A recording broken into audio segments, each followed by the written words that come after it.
Apple's iPhone extravaganza this week, still the biggest product event of the year in tech. And why? Well, it's a simple reason. The iPhone remains the single most successful hardware product of the PC era.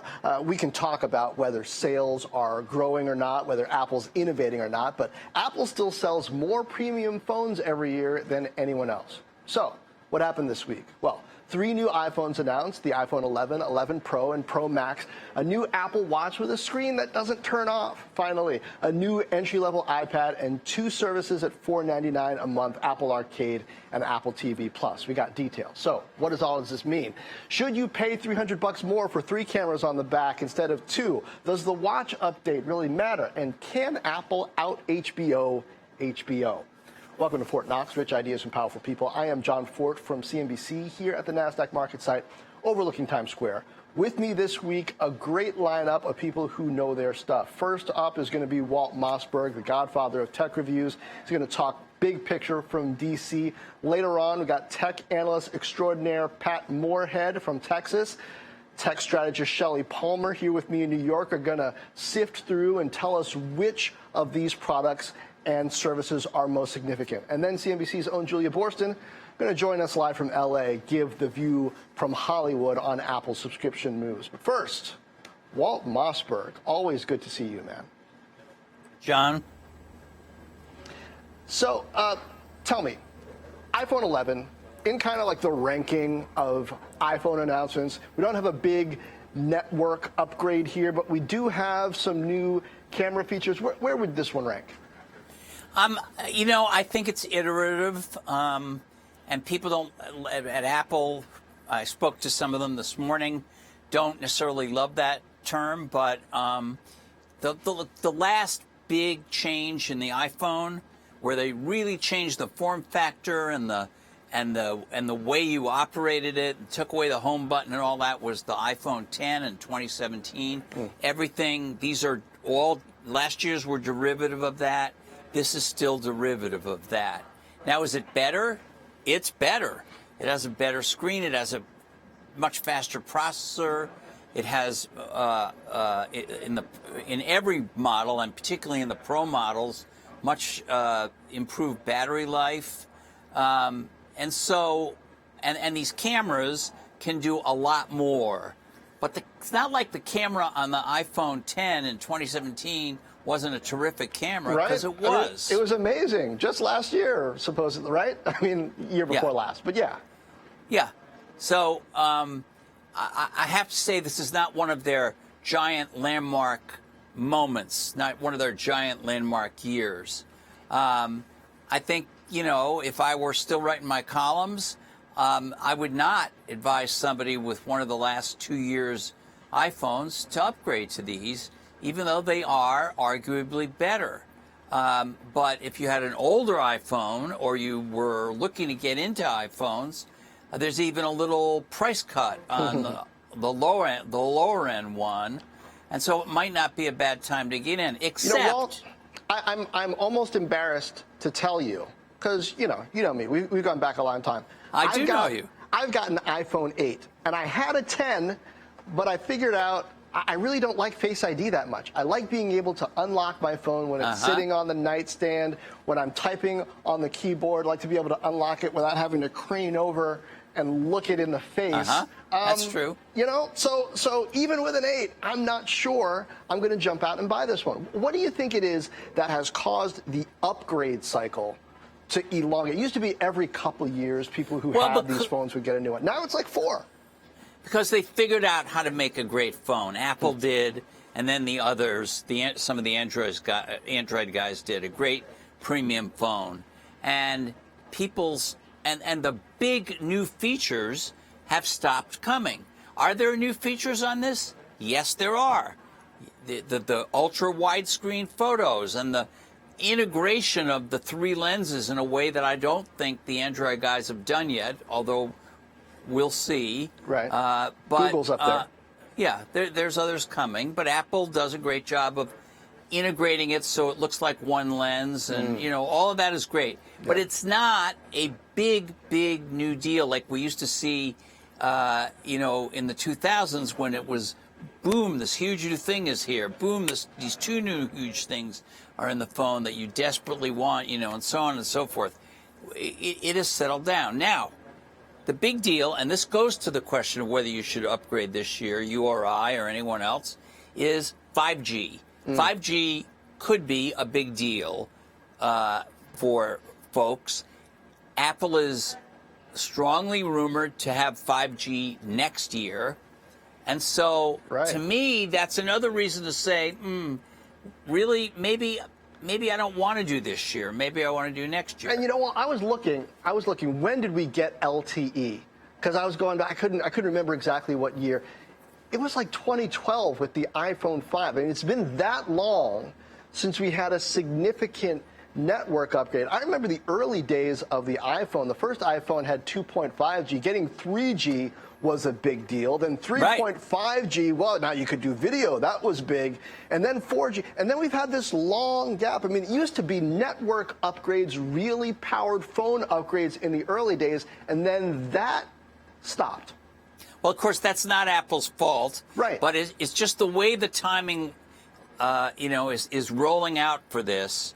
And by the way, I don't blame Apple for not having a 5G phone this year. I think there's going to be almost no 5G places to use it. Yeah. And they want the chip to be right and all of that stuff. But if you're a consumer and you're thinking about whether it's monthly payments or whether it's one payment, do you want to take the plunge this year? Maybe if you're having if your phone model is, running out of battery, or you really are a photo person and you want, because they showed some super cool things like multiple video streams at once and all that kind of stuff. That might make you bite. But for the vast bulk, people like John Fort and Walt Mossberg, apparently, it might be that you wait till the 5G next year. However, on the Apple Watch, they made a big change this year. Yeah. And that is that for the first time since it came out, and I am an Apple Watch fan, and I have one right here, and the lots of people you see every day, John, I'm sure have them. I've got one on, sure. You got one on. Now, for the first time, the Apple Watch is going to always be on. It's going to be dimmer when your wrist isn't raised, but it's still going to be on.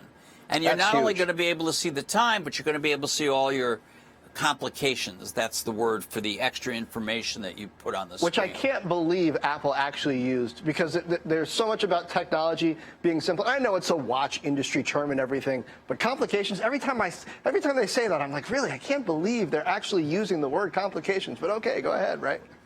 Well, look, yesterday they put a guy who I'm sure is a very smart, very vital person, and maybe even a really nice guy on stage to talk about deep in the weeds breakdown of the processor, which I really don't think that would have been a Steve Jobs move in his lifetime. The closest they got, right, was when Phil Schiller used to come on stage and they would talk about, the processors and the G4, tower and how they compared versus Intel back when IBM and Motorola were helping them make those chips. They would get into the weeds a little bit there, but yeah, that was a little bit. They would mostly just say, they would have a slide that would show it, bursting into flames and blowing away the Pentium and whatever, This was different yesterday. So, and it's probably all justified. It's, machine learning. I think one of their main points was,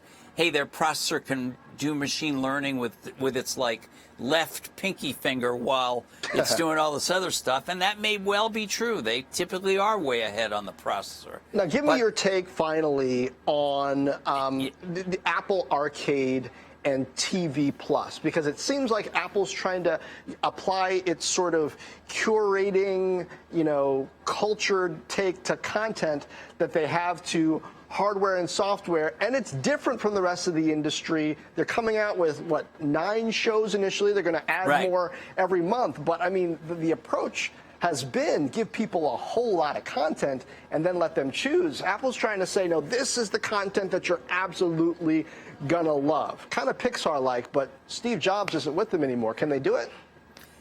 Well, I don't know about you, but the previews, the trailers I've seen, and they showed one at the event yesterday, look pretty good to me. The morning show one looks terrific, and so, you know, I as I said, I was talking to people at Apple today because I don't want to look dumb in front of John Ford, and one very senior person, this is not a PR person, said to me, our approach is much more sort of early HBO here, where we're going for high quality, limited quantity than it is Netflix. And that's what we're doing. But there's more to the story, of course, and that is both, and the same with the game thing. I can't give you a judgment on the quality of the games yet, but it seems to me that these $4.99, which is not a lot of money, it's almost an impulse buy. I think I paid $4.13 for my Starbucks yesterday. What'd you have? It was a Trenta iced coffee. Nice. But the point is they want to lock you into the ecosystem, and as you have reported about 1 billion times, and properly so, they're trying to build up and have built up their services business. If you broke their services business out of the company, it would be on the Fortune 500. Yeah. And they're trying to, you know, bolster that out. That's why if you buy a new iPhone or a Mac or an iPad, and there's also a new iPad we didn't mention at the low end. Even if you buy one of those, iPod Touch, you can get this service, and that's a year free. And if you don't buy a new one and you want to own it anyway, it's $4.99 a month, which is not much money. Not bad, especially when it's $4.99 for the whole family plan. Right, there's like six people can use it. Yeah. But flip that around, they can't charge much more than that because Disney is going to be at what, $6.99, and they have a whole back catalog. Yeah, the library to end all a zillion libraries. shows and all of Marvel and all of Star Wars and all that kind of stuff. So Apple has picked a particular niche that is going to be helpful to selling their hardware products and maybe make them a little money. Maybe they're losing money on it. I don't know. It doesn't sort of matter at the amount they're spending. Well, and so that's what I think about those two things. Always value your insights. Walt Mossberg, thanks for joining me today. Anytime, John. All right, now let's talk about yesterday's biggest announcements. Joining me now for a little Would You Rather, two tech vets, Shelley Palmer here with me in New York, and Patrick Moorhead. Okay, up first, what do we have? Better value, Apple Arcade or Apple TV Plus? All right, Shelley, what do you say? It's apples and oranges. From my perspective, it's a gateway drug. Both of them are gateway drugs into Apple. And yeah, but if you got $5 to spend, well, you know, 60% of all mobile usage, period, is games. 60. So that's pretty valuable. Apple TV Plus, every single media company will tell you you cannot in any way decouple content from distribution anymore. Everybody's got a strategy to put those two things together. So Apple's got a strategy to put these two things together, and this is their little tiptoe into the water. Is it valuable? Content is in the eyes of the beholder, right? So you can't really say it's more or less valuable at $5 a month. It's how many $5 do you have? Pat, what do you say? I mean, on the one hand, you've got Apple TV Plus. They just got 9 shows, right? Curated shows, but 9 of them. Then on the other hand, you've got Arcade, 100 games, but they're not necessarily games that you've heard of. They're like crafted, curated games, like indie movie type games. Which one is going to be, you think, the best value for the typical person? So, typical person, I think we have to split this into two. I know you want a straightforward answer, but you're not going to get one here. I think for family fun, you have to go with Arcade because these are very narrow genre. Fun for the whole family. You don't have these violent first-person shooters. I think if you're a family, you go with arcade. I think if you're not a family, then I think there's at least one hit inside of Apple TV Plus. That's all they need.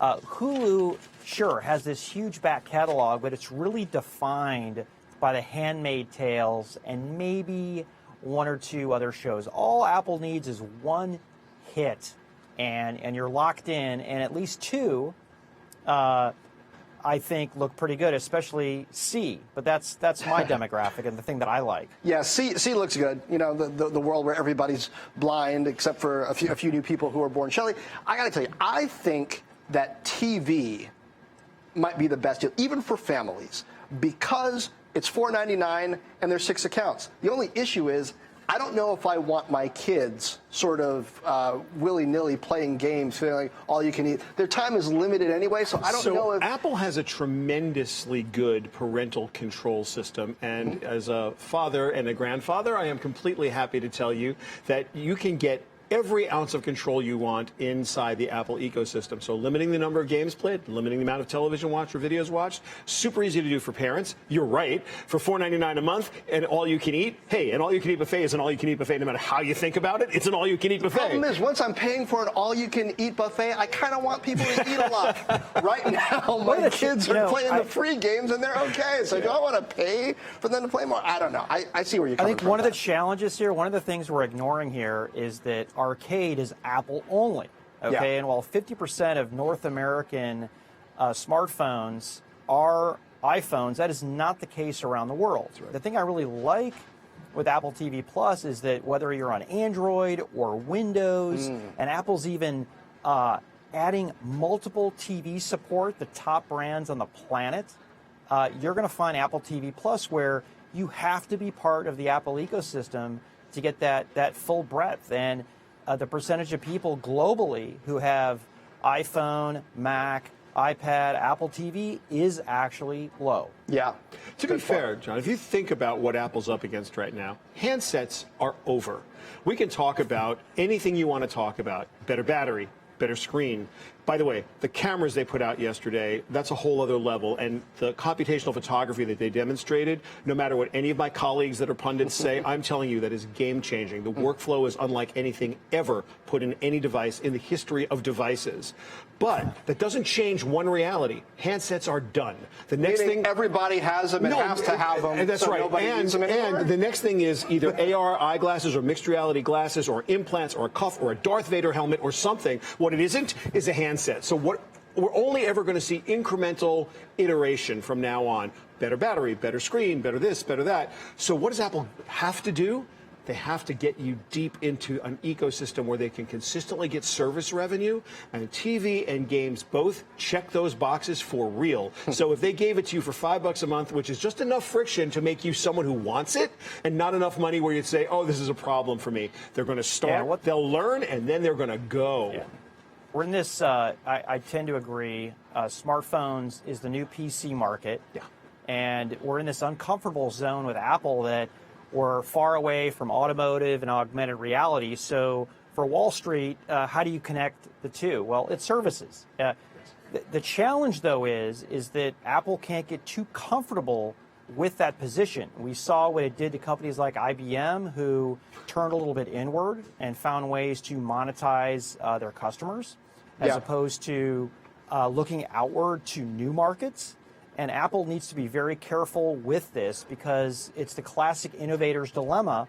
When you have this degree of success, you have to keep reinventing yourself. And I've never seen a company long term be able to, for lack of a better term, milk its customer set without innovating. Reminds me of the PC in 2002, 2003. People were saying that was over too, and in a way it was. All right, next pairing. Let's have it.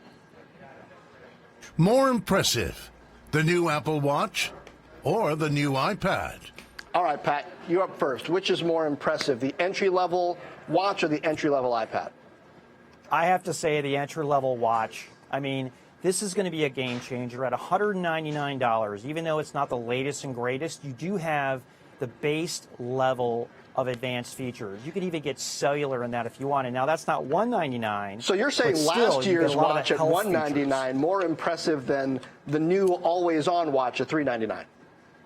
Absolutely. And impressive to me, just that you've removed a psychological pricing barrier. It may only be $50, but that retail price point of $199 versus $249, I think is huge. I think you're going to see kids buy their parents and their grandparents these watches. Everybody who wanted an Apple Watch is going to get one of these, as opposed to, which by the way, it's a super differentiated product. Watch is Apple's most differentiated platform right now. It's not iPhone, it's not the Mac, it's not Apple TV. It's Watch. Yeah, if you're Fitbit, you're probably not having a good day. Shelley, what do you say? Watch or iPad? And I'm really looking for the new watch or the new iPad, but do what you want. No. First of all, the iPad's at a price point that's great. The new watch is really important to me personally, and I'll tell you why. Why? They have opened up the platform to researchers worldwide. And with Apple's level of encryption and their respect for PHI, personal health information, they announced 3 partnerships yesterday that are going to actually change lives, save lives, and make the world a better place. And they're actually reinventing healthcare with the Apple Watch. Now, I'm personally working on a thing called Food Fighter right now to win your daily battle with food. And that is not a diet program. That's a stay alive program because we're genetically programmed to not be able to keep the weight off once we lose it, right? And the only way to learn about this is to take a ton of data off something and to constantly analyze it, to use all the tools available. Apple understands heart conditions, all the problems with inflammation, everything you can do with respect to women's reproductive health can be learned about by taking massive data sets and analyzing them. And yesterday's announcement made me really happy that they're taking their incredible privacy tools, their incredible technology tools, and they're saying, you know what? We can do medical research that's going to actually help people. That's what the Series 5 is about, and I was blown away by that little bit all by itself. That does speak to impact. And Pat, you raise an interesting point about the year-old watch, because the year-old iPad has been on sale at Amazon and Walmart for $249 for some time now. Just a week or two ago, I was looking for one for my son for school and whatnot, and saw, oh wait, $249? It's still selling for $329 on Apple. I know there's probably a new one coming, but $249 I can get with. I'm more impressed with that price on last year's iPad even than I am with the new iPad. What do you say? John, you take that $249 or $299, and then you add the $129 case. And then you add the pencil, and here you are at around $600 all in. This is for my 6th grader, though. He's not getting any of that. I'm with you, and I'm thinking beyond the 6th grader, which is why 6th graders are important. But as they move up the track, what's portrayed as a low-cost, very high-quality offering, and I give Apple a ton of credit for enhancing multitasking with the latest version of iOS, you still have a very expensive platform. And when you compare that to how far a Windows 10 laptop has come or how far a Chromebook has come, it's a much harder decision and trade-off today than this was 5 years ago. Okay, we got to get this last pairing. Let's give it to us. Superior phone, the iPhone 11 Pro Max, or the Samsung Galaxy Note 10 Plus. I know I'm going to want to hear from you on this, Pat, because you've got experience with the Galaxy. Shelley, what do you say? Okay. As a Note 10 user and an iPhone user, I will tell you that both devices are great. There's no such thing as best. There's only best for you.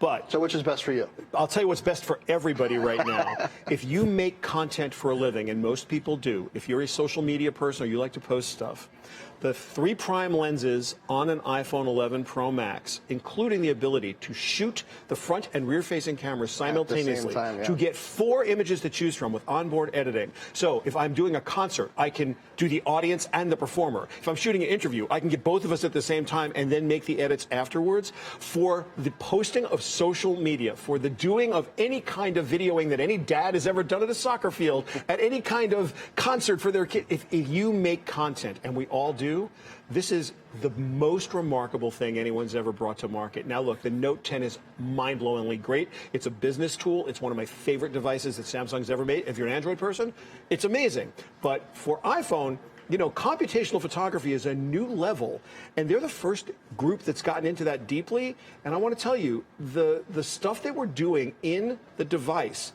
to enhance photographs and video yesterday blew my mind. So they get a checkbox until Samsung can answer. Samsung, the gauntlet's been thrown down for Samsung. The Note 10 was never trying to do this. The Note 10 is trying to be a great business tool, and it is. This is a content generation tool unlike any I've ever seen. All right, Pat, what do you say? I think Samsung doesn't tend to even get enough credit for its camera technology and its screen technology. Who do you think might have the edge here? I think for still photography and business, there's no question in my mind it's the Note 10. And I agree with Shelley that the 5 people who are going to want those 4 video streams at the same time, the Pro Max is for them. And I think that I'm going to have to give the edge on video to the Pro Max as well. I did a little bit of testing when I was at the event. It doesn't have, when you switch from lens to lens to lens, it doesn't have that jerk that I've experienced, but Huawei and Samsung have both had triple lenses and have had fantastic computational video for years now. And so it sounds like you're leaning towards Samsung in this one. It sounds to me, Shelley, like and you alluded to this a little bit, if you're an Android person, not necessarily anything here that's going to convert you. Right? No, look, if you're an Apple person, nothing else will do. If you're a Samsung person, nothing else will do. This really all depends on what your use case is, and it always has depended on what your use case is. If you're a business person, if you like the pen, the S Pen, which is awesome, like if you like to take notes like I do on just the surface of the device, there's nothing like a Note 10 and an S Pen. It's amazing. On the other hand, when you go out and you're shooting, and I don't know if it's just 5 people that are going to shoot or a lot of people, because I see an awful lot of video. By the way, when we talk about why 5G is not there, low latency, high bandwidth networks, you want to see eating bandwidth? You look at a 4K camera, you start making 4K videos, start throwing that stuff around. You give yourself 3 and 4 and 5 different shots to choose from. You want to start chewing up storage in the phone, you're going to need the 512. Well, you're going to need a ton of things you don't have. I've got 2 friends who switch back and forth between iPhone and Samsung. So we'll see which way that'll sort of be. You two, you got them both. Shelley? I carry both. I carry both too. 3 phones at all times. But you guys are professional. I mean, like regular. We're morons. Yeah, you're like up here. You're like Exactly. in that different echelon of you do it for a living. Hey, guys, thank you for all the insights. See you again soon, I hope. Thanks, John. And we want to close the show today with Julia Borston. I want to get Hollywood's view on Apple's new streaming service, Apple TV Plus. What, if anything, does this mean for Disney, Hulu, Netflix, etc.? Julia, I know you haven't talked to all of Hollywood about this, but you are really plugged in to the strategies behind all these streaming services. On one hand, $4.99. On the other hand, no library and hardly any shows. So is this going to have any impact on the way the others move from here?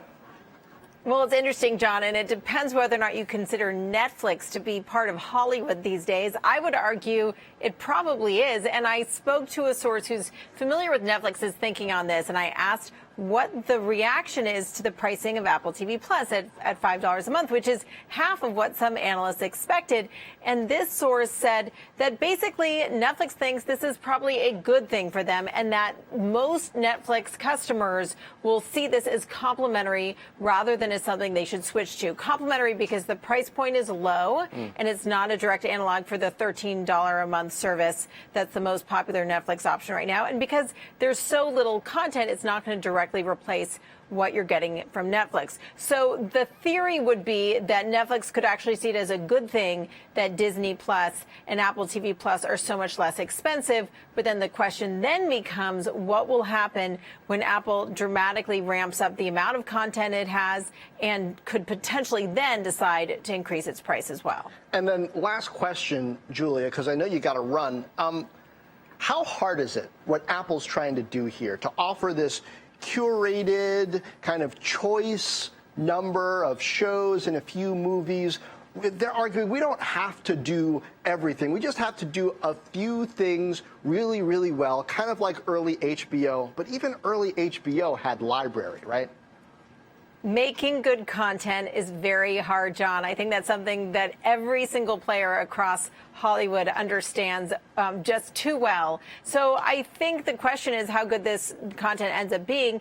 And if you're creating a portfolio strategy where you're going to end up having 24 shows going on at once, then it's okay if one or two of them is a total disaster. But sometimes it's hard to tell until this content is already out there in the world. So from a Hollywood production standpoint, I think all the studios nearby where I am right now in Universal City are quite pleased that there are all these buyers because it means there's yet another another place for a studio to sell their content.